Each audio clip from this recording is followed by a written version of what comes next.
Dang, Katie. Back at it again with the paranormal story times. I'm sorry, I won't ever do that again. I recently uploaded a paranormal storytime video and you guys seemed to like it, so I am uploading another one. If you haven't seen the first one, I will put a link up here in the description and at the end of the video, so I got you covered in the links department if you want to check that one out after you've seen this one. Or if you want to pause this one right now, go click on the link, watch that, and then come back. Either way, it doesn't really matter what order you do, just whatever floats your boat. And today I'm going to be bringing you 3 stories that are all somewhat connected, especially the later 2, which you will see when we get there. Let's start off with the first story. The first one takes place sometime in my later years of high school. It was the summer before my junior or senior year of high school. I was sleeping in my brother's room because he was off in college already and it was summertime and it was hot and muggy outside, and his room had the best air conditioning, so I slept in there. Now, to understand how this is super creepy, you have to sort of understand the layout of his room. I'm gonna draw you a picture. Hold on. This is the door, and this is his closet, but this closet is actually a wall, but it comes out past the bed over here. My head, like the pillow and my head, would be right here, so if I turned, I would see the wall of the closet. I would not see the door. The wall was in the way. So if the door opened, I would have to wait until the person walked to about right here before I would be able to see them, because that wall is in the way. So now that the room layout is explained, I will continue with the story. I was asleep. I think it was the first night I was up sleeping in his room, and it was about 1:30, and I heard the door open. Now, just to be clear, this door is not like a normal door, okay? It's not one of those that has the handle and you open it and close it with the handle. It's a wooden door that has like this part in the middle, like an actual parting, like in the middle, and you push that, and then the door sort of folds in on itself, and once it does that, it opens about a quarter of the way, and you like grab it and then push it the rest of the way up against the wall. It's a weird door. I don't know why it's like that. Because of that, it makes a very specific noise when it is opening, because someone has to push it in the middle, and you can hear sort of the creaking and the pushing of somebody. And also, because of this, it's not like a kind of door that can easily be opened or can just swing open because of wind or something. Literally, it has to be pushed into the middle of it before it opens. I heard that door opening. I heard someone push on the middle. So I remember waiting, thinking, okay, this was just really weird. My parents are not, they don't stay up that late. Like, I knew my mom was asleep at this point. My dad probably was too. It was 1:30 in the morning. I'm the only one in the house that's up that late. But I thought maybe for some reason they were just coming up there to check on me. It was my first time sleeping in that room, so maybe for some reason they were coming in to check on me. Like, that's the only thing I could think of, because no one else was in the house except for me and my parents. I was waiting for someone to come past that wall that I showed you. I was like just staring, like waiting and staring at the wall, waiting for someone to like come past it, like my mom or my dad. And I remember just sitting there waiting, and like 20 seconds passed and nobody had come through. I wasn't seeing anything. And hello. My dog, it really wants attention, and I'm ignoring him. Anyway, so I had waited for a long period of time and nobody had showed up, nobody had come through, so I thought, okay, maybe they just peeked their head in? Like, I don't know, because like I didn't hear them open the door all the way up anyway. I just heard them push in the middle, which would mean like only a quarter of the way was the door gonna be open. So I was thinking, okay, maybe they just were coming in, poked their head in or something and like turned around. I don't know. It was weird. I was trying to rationalize it in my brain, but it wasn't making any sense. So I didn't go to sleep for a little while. I was still awake and no one had ever shut the door. That also makes a very distinct sound. It's kind of hard to shut because there's no handle. So you have to like pull on the wood really hard. So that makes a very distinctive noise as well. And I never heard it. Like, nobody shut the door. So I figured they just left it cracked, which was kind of weird. But I didn't care. I was kind of too freaked out to go check on the door because it was really bizarre. So I just went with it and just went to sleep. And then when I woke up in the morning, I was like, okay, that was odd, but my door is gonna be cracked because somebody left it cracked, and I'll just go ask my parents and figure out why this weirdness was happening. I got up and then I walked past the closet wall to see the door, and it was closed.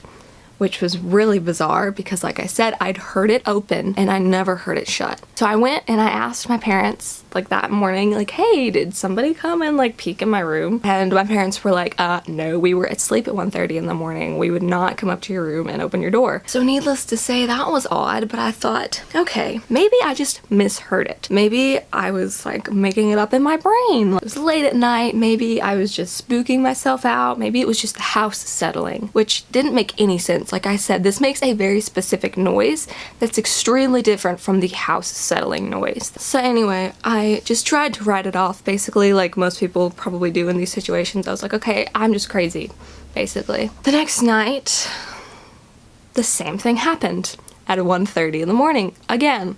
So I'm thinking, this is freaking bizarre. What is going on? So it's freaking me out, basically. Then the next morning I go and the door is shut, just like it was before. And this keeps happening, like, continuously.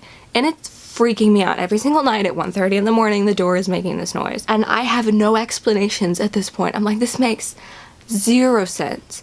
So my brother came home at some point in the middle of the summer, and I asked him about it because he'd been sleeping in this room forever. I was like, maybe he knows something about it. So I asked him about it, and he goes, oh yeah, it does that. Like at 1:30 in the morning, like the door cracks. So just figure it's the air conditioning.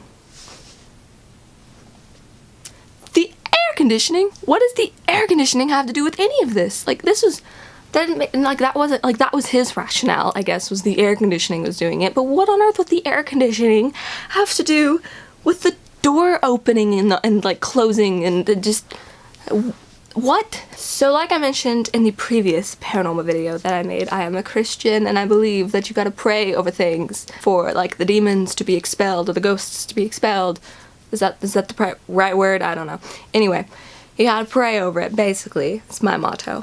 So I continuously prayed over this door for a while, and after a while it did stop. And I've slept up in that room since. The air conditioning has been the same. Nothing has changed about the air conditioning, and that noise has not reoccurred since my praying marathon over it. It did, like, I remember I prayed over it multiple times and it didn't like cease after the first time that I prayed. It took a little while.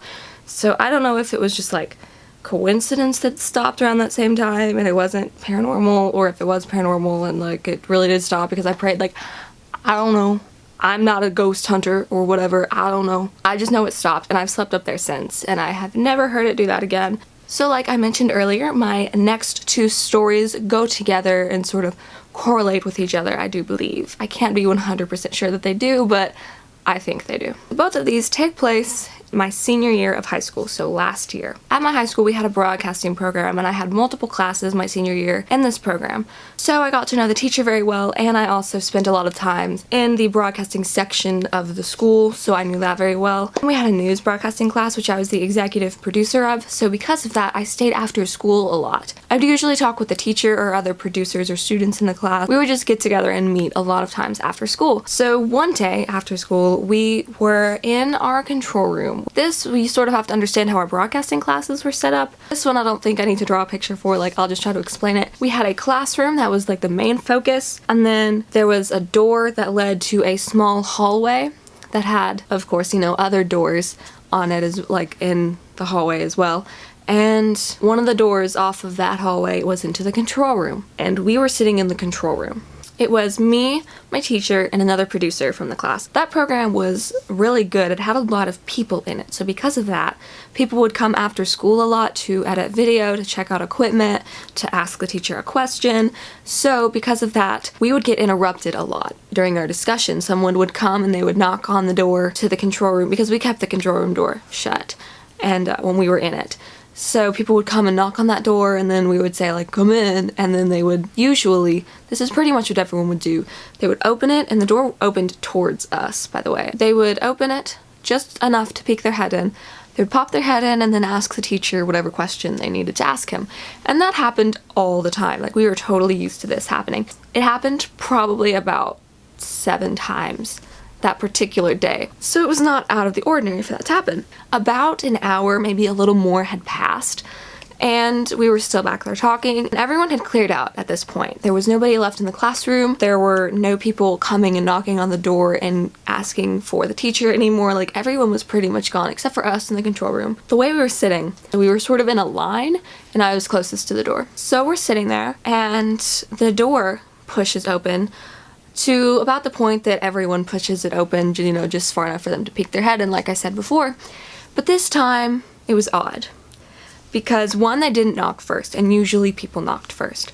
Two, no one else had come in there in a long time, so it was sort of weird that somebody was there at school that late. And three, the weirdest thing, in my opinion, that I noticed this right away, was that there were no shadows of feet under the door. We could always see the shadows of people's feet underneath the crack of the door. We're sitting there, the door has opened, no shadows, no knock, no nothing. And we're all staring at the door, waiting for the person, whoever's on the other side, to poke their head in and ask the question or whatever. We're waiting. The door is staying in that position for like probably about 7 seconds. And we're all just dead silent because it's starting to get really weird. And I remember none of us were looking at each other. We were all just staring at the door, silent. And out of nowhere, the door slams shut. And I just remember we all look at each other, our faces, my face was like, the other girls and their face was like, and my teacher's face was like, and we all just stared at each other like that for a good like 10 seconds. And then the other girl in there started to scream. I started like nervous laughing really loud, and my teacher started nervous laughing. And I was just like, what was that? And we were really freaked out. It wasn't like one of those, maybe somebody's pranking us, sort of, like we all felt it. Like it just felt really weird. And it's one of those things that maybe when you're telling it in the story, it might not come across as that was really bizarre, but we could all feel it. Like, and we knew as soon as we looked at each other that we all felt that, like, the air and, like, everything changed, and, like, we were all thinking, like, what the heck was that? We were all freaked out. Nobody wanted to leave the room because we were scared as to, like, what was out there. There was absolutely no way for it to be, like, the wind or something. You know, you try to be like, oh, that was probably just the wind. No, okay? There were no drafts coming in through a window or something. It was so human-like. You know when a door opens because of wind, you can usually tell? This was like human. Like it was someone pushing on the door to open it and then pulling it like violently to close it. It was so fast. My teacher had a ton of surveillance cameras all over all the classrooms and all the hallways and everything in the broadcasting area. We thought, okay, let's go see who the heck that was, if that was a prank or what the heck that was, if that was a ghost. Like, we need to see this. We went back to the classroom to watch back the surveillance video, but it only records if there's movement. So we went back and looked through it. Anytime somebody went up to knock on the door and open it, it recorded because there was a person there. There was a camera that was pretty much directed at that door, so we could see the people clearly who had knocked on the doors. The last footage before it had happened, before we had like all gotten up and screamed or whatever, was the last person who had knocked on the door. And it was, I think, I don't remember exactly, but it had been like 20 to 30 minutes prior to this happening. So it was way before this. When the door opened, it didn't record because there wasn't a person there. If there's not a person opening or closing the door, it wasn't enough movement to make it record. So it didn't record because there was nobody there to open or close the door. So that was real creepy. And what makes this whole thing at this school worse is that my teacher told me about weird crap. He would tell me weird crap that would happen when he was there alone. He would stay there late sometimes because we would broadcast sporting events at the school and they happen at night. So sometimes he would come back into the school, no one else would be there, and it would be late at night. And he would hear stuff. Like, he would be walking in the hallways. He would hear toilets flush, which isn't exactly scary, but like to think of a toilet flushing randomly, but it's scary when there's no one else in the school except for you. He said he would be in rooms and there would be no one else in the room and the lights would turn off, and they weren't like automatic lights that if they didn't detect movement for a long time, they would turn off. Like, it was like a light switch type room. But I mean, if you think about it, if any public place is gonna be haunted, wouldn't it make sense for it to be a school, especially a high school? Like, you have thousands of stupid teenagers packed into a building. You know, one of them is like playing with Ouija boards and like calling on spirits and stuff. At least one, probably more. So my last one was the day after this incident had happened. So that's why I think they're connected. It was nighttime. I was in my bed trying to sleep. The way my room is, I can see the door from where I sleep. I usually am facing the door in my sleep. If like someone knocks or if someone comes in, I'm already usually looking towards the door and I can see them come in. So it was probably like 11 o'clock at night and I was sort of facing my door, and my door makes a noise before it opens. It makes like a little popping noise when you initially start to open it, and I heard that noise. And what had happened is the door opened to about enough so you could pop your head in, pretty much the exact amount that the door opened at the school. It was slow too, like it was freaking creepy. Like it was just like a and then it stayed there. And I remember just staring at it thinking, oh my gosh, not again, not again, not again, not again. I looked and like I could see nobody else was out there. And it wasn't my dog too. I also thought like, okay, maybe it's my dog.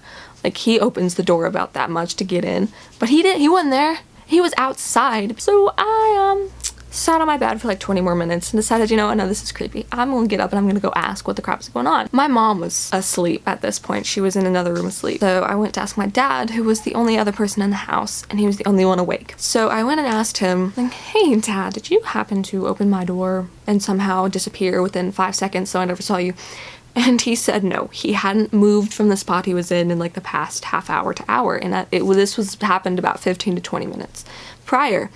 So was not him. So I said, okay, and the dog's been outside for like approximately how long do you think? And he was like, I don't know, probably about an hour. Okay, so I was like, that wasn't my dog, wasn't my dad. So I said, is mom's been asleep, right? He's like, yeah, mom's been asleep. Why does this matter? I was like, okay, well, so just to get this straight, nobody went and just like opened my door about 20 minutes ago. And he said, no one has opened your door. So I said, okay, that's cool, because like the same thing happened at the high school yesterday, and it just happened in my room now. So like, what does that mean? So my dad was basically like, what, you think some ghost followed you from the high school to the house?